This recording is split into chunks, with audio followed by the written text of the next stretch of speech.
lobster and sliced tomatoes. Could one possibly conceive of a more ideal marriage, Watson? Romeo and Juliet were clearly mismated by comparison. Oh, Watson, aren't you going to join me?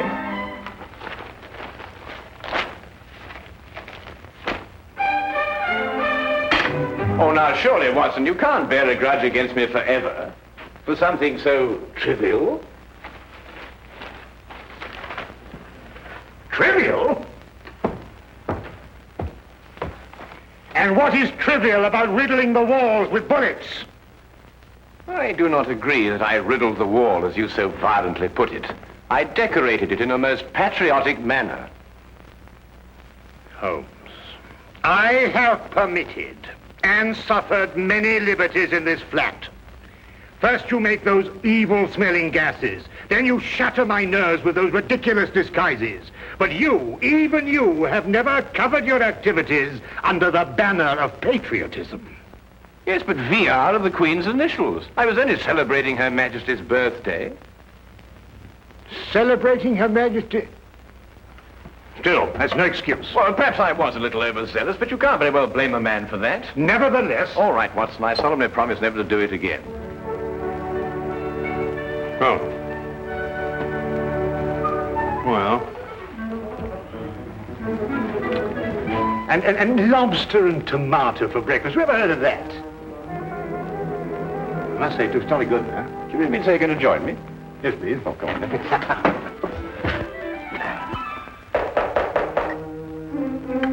That's strange. I didn't expect her until noon. She must have caught the midnight train. Who? You'll meet her in a minute. Oh. Now, I wouldn't want her to feel that she was intruding.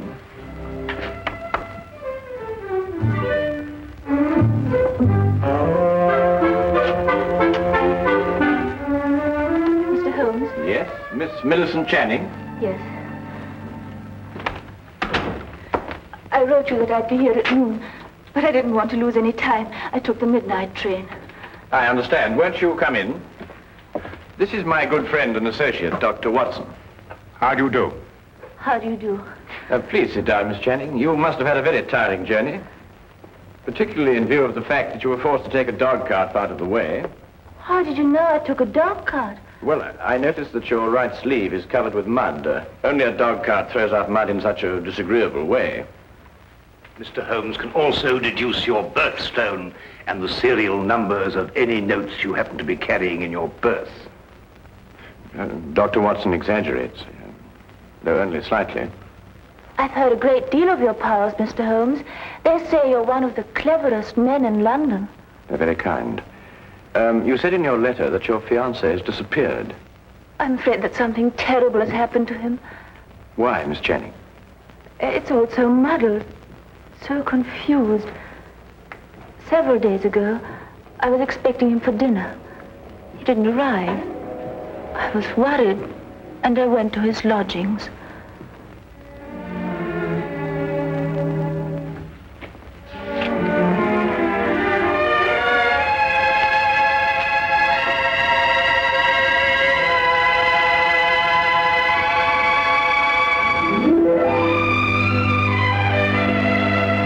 Millicent. They say of Mom it won't come to the mountain. Good heavens, we had a dinner date. At 8 o'clock. Oh, you must forgive me. I've been so deep in this, it completely slipped my mind. Millicent, how would you like to marry a full professor of English history at London University? I'd much rather marry you, John. I mean me. Well, are you serious? You still have 3 years before you can become a professor. It can happen in a month. Next week, perhaps. But how? Well, you know this research work I've been doing on 14th century English history? Yes? Well, I have reason to believe I've made the most amazing, the most fantastic discovery. Oh, tell me. Not until I put my theory to the test. And if I'm right, I can assure you there will be an immediate cheer for me at the university. And more than that, I'll be famous. Oh, but John, this is unfair, keeping me in the dark like this.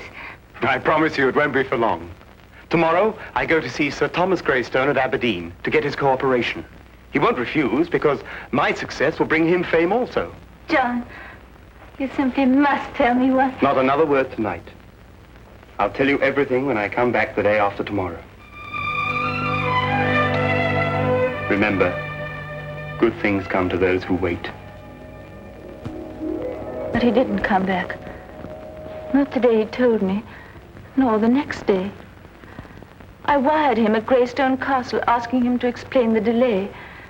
I received this answer.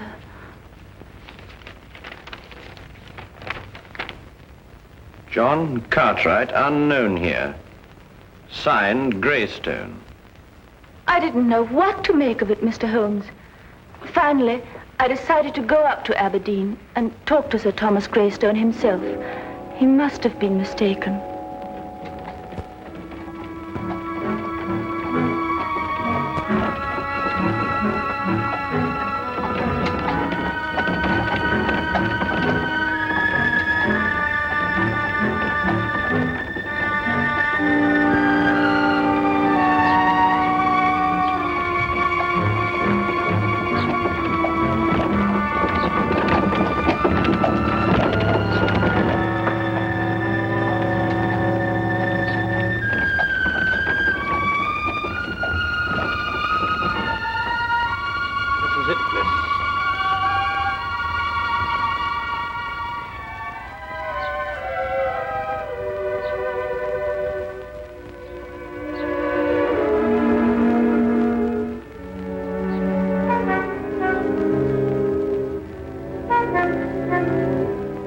Certainly don't envy you, miss. Why? Is something wrong? Let's say something isn't right. Ever since the Greystones came upon hard times, they become a strange, mysterious pair. Hardly anyone ever comes to see them, and those that do don't waste any time there. If I were you, miss, I'd wait until it's light before I went up. I don't have the time to spare. I'm sure I'll be all right. Suit yourself, miss. Get out.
I'd like to see Sir Thomas Greystone, please.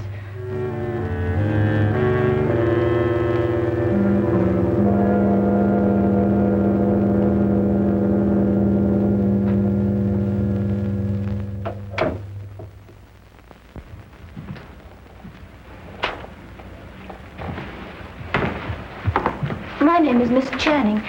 Would you please tell him that... Miss Channing, is it? The lady who sent the telegram? Yes. I hope you don't think me foolish coming here in this way, Sir Thomas. Walter Greystone is my name. Sir Thomas is my father. If you've come to make further inquiries about your Mr. Cartwright, yes, I'd say you were foolish. We've absolutely no knowledge of the gentleman. But I can't understand it. He told me he was coming here to speak to Sir Thomas. About what? About a discovery he made while doing some historical research. He said it was to have brought fame to him and Sir Thomas both. I can assure you, Miss Channing, no one of that nature has been here. No one. But I know he took the 6:10 train on Tuesday. I saw him off. The 6:10 train makes a dozen stops along the way. He could have got off at any one of them. But why? I've no idea, miss. I'm sorry. I'm upset. You see, he's my fiancé. I quite understand, but there's nothing we can do. I'm sorry to have troubled you. One moment, miss. That telegram I sent you cost 2 shillings. I'll thank you to reimburse me. Father! Be quiet. I'm not a charitable institution. Are you Sir Thomas Greystone? I am. You didn't say you were. I didn't say I wasn't. 2 shillings, if you please. Thank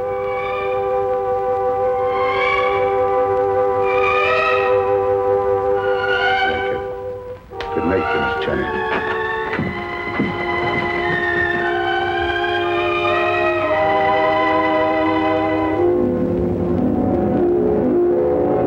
Whatever else I felt about the Greystones, I didn't believe they'd lied to me. Why should they deny they'd seen John? However, as I made my way through the garden, I found this timetable in the bushes. I take it that these notes in the margin are in your fiancé's handwriting, Miss Channing. Yes, Mr. Holmes. They lied. He was there. And for some reason, they're trying to deny it.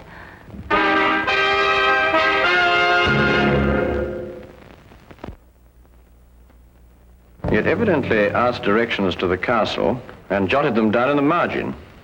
Well, it's perfectly evident the Greystones are lying, but why? Here's somebody offering them a chance of fame, they refuse it. There are other considerations more imperative than fame, Watson. Well, what other considerations, for example? That is our problem. You will help me, Mr. Holmes. I'll do my best, Miss Channing. Oh, Watson, the 14th century contained the reigns of what kings? Wait a minute, 14th century? There were some Henrys, and Richard II, of course. Richard II. He was executed, wasn't he? Yes, at Pontefract Castle, September the 21st, 1300 and... Miss Channing, I would appreciate your taking me to your fiancé's flat. To his flat? But why not to Greystone Castle? Well, I would rather not go there unarmed. Why not? We've both got revolvers. I am referring, Watson, to information that may have led to the disappearance of Miss Channing's fiancé. Come along, Miss Channing.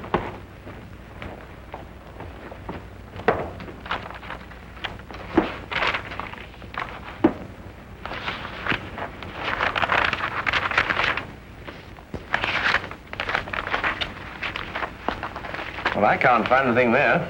Perhaps you'd have a look, Watson. Oh, thank you, Miss Channing. Thank you.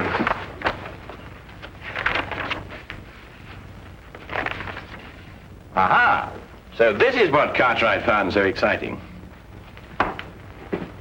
What is it, Holmes? Well, he certainly deserves his professorship if he understood this. Listen. This pledge unto Richard, I, Richard, do make. To return unto Richard, switcher from Richard I take. Let a Richard look on the northern stair, then 6 and 7 is not fair. Press on and through and tune for 10. Beware thou do not linger then. If thou art in and wist ye moot get out, smite eke the lion upon the snout. Meter and rhyme, perfect. Oh, what's it mean? Well, it's simple enough, Watson. Look here, Holmes, sometimes I think you'd say that a trip to the moon on an umbrella is simple. Yeah. Well, analyze it piece by piece. The first part is nothing more than a receipt. A receipt? Certainly. This pledge unto Richard, I, Richard, do make, to return unto Richard such things as I from Richard take. Well, apparently Richard had entrusted his possessions to a loyal friend, and he had received his promise that they be returned. Yes, I see that. The rest of the inscription merely tells him how he may get his possessions back. Hence, let Richard look upon the northern star. A sort of map, so to speak. Quite so. Well, but what's all this got to do with Cartwright's disappearance? Well, in Wilkinson's biography of Richard II, it is mentioned that one of the king's most loyal supporters was Richard Greystone, the original owner of Greystone Castle. Cartwright must have had the idea that Richard had left his possessions with him. So he went up there to prove it. Yes. But that still doesn't answer why John hasn't come back. That answer, Miss Channing, may only be secured at Greystone Castle.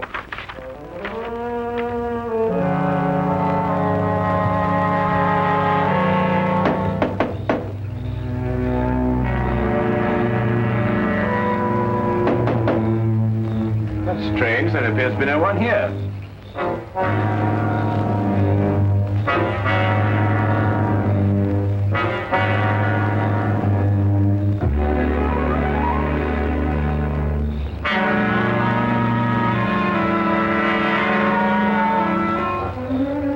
I'll go round and let you in. Aye.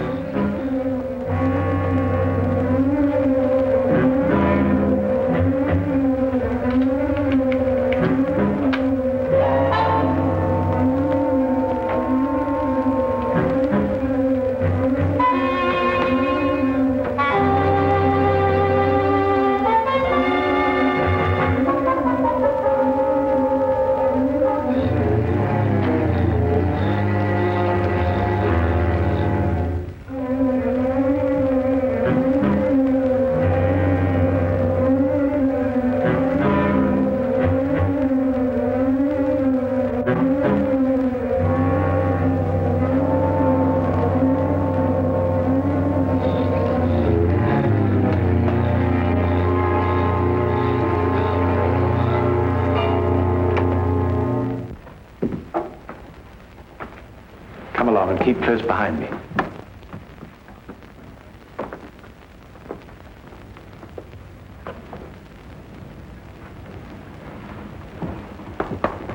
This pledge unto Richard, I, Richard, do make, to return unto Richard, switch from Richard I take. The lower half appears to have been destroyed by fire. Then there's every chance that King Richard's possessions may not yet have been found. No, they haven't. So you brought help, Miss Channing. Where is he? What have you done with him? He's in safekeeping, in the tower. Since you're here, perhaps you can persuade Mr. Cartwright to tell us the secret of the Greystone inscription. We shall do nothing of the sort. He's got some idea of returning Richard's possessions to the Queen for a birthday present. They're worth a fortune, and are rightfully mine. They rightfully belong to the crown. We won't argue rights and wrongs. Weigh this well. If you can't persuade Mr. Cartwright to talk, then not one of you will leave this room alive. In that case, I will not hang my fate on another man's decision. I'll lead you to King Richard's possessions myself. Holmes! Why be killed over a museum piece, Watson? Let's re-examine the pledge.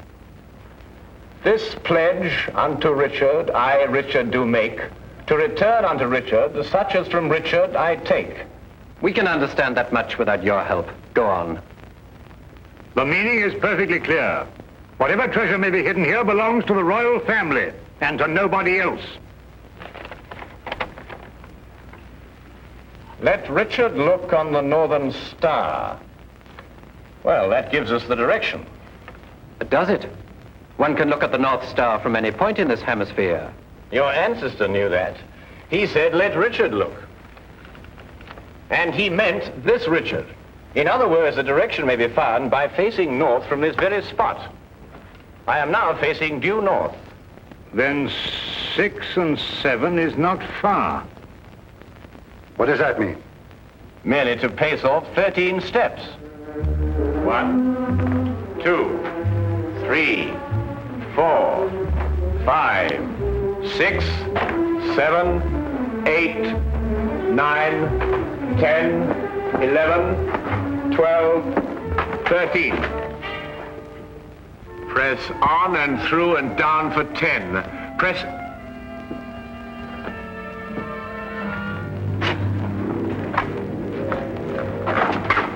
Stairs! Through and down for 10. 1, 2, 3, 4, 5, 6, 7, 8, 9, 10.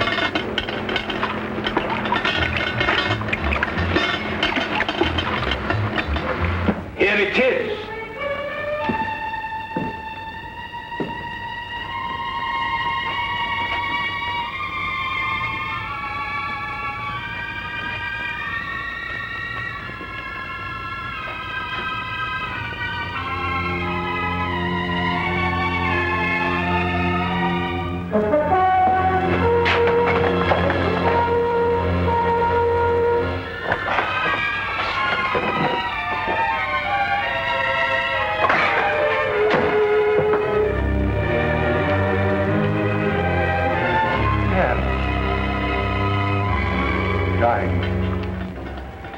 Rubies. Pearls, at last. I've been waiting for this moment for years.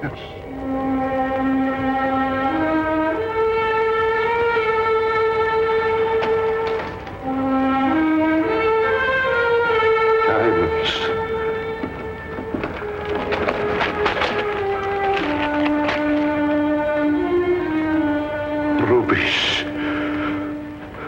And now, if we may go. I'm afraid I can't let you go. But you promised. You take us for fools, you go straight to the authorities. I plan to enjoy this wealth. I don't see how, with or without us.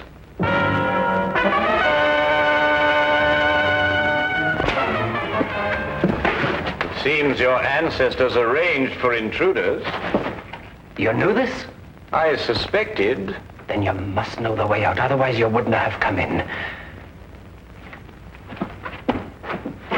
Tell me at once, man, or I'll shoot you down where you stand. While only I have the secret to the door? Half the jewels. Half the jewels for a way out.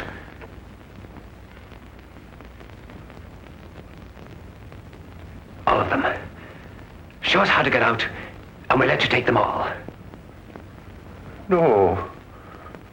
No, they're mine. Not one. Not a single gold piece. Are you daft, man? You want to rot here forever? The treasure's mine. The treasure's mine. You can't let them have it. Pay no attention. Give me the gun. You can have the treasure. Just the gun, please. The last two lines of the inscription read, as I recall, if you're in and can't get out, strike the lion upon the snout.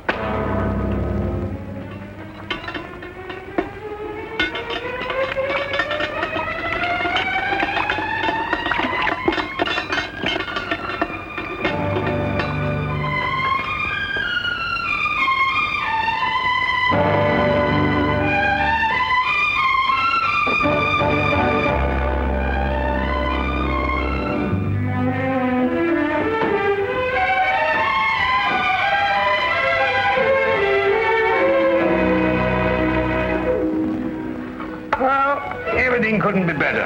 The Greystones are in prison, the Cartwrights are together again, and you and I are feasting on cold lobster and tomatoes. Well, I have a sense of well-being. Haven't you the slightest twinge of conscience, Watson? Conscience? No, why? Well, I noticed the gold piece on your watch chain. You filched it from the treasure room. Filched it? Certainly not. I made an application for it from the ministry. Oh, did you? Well, that was very enterprising of you, Watson. Why don't you do the same thing, Holmes? After all, don't you want a souvenir? I have one. Oh, that.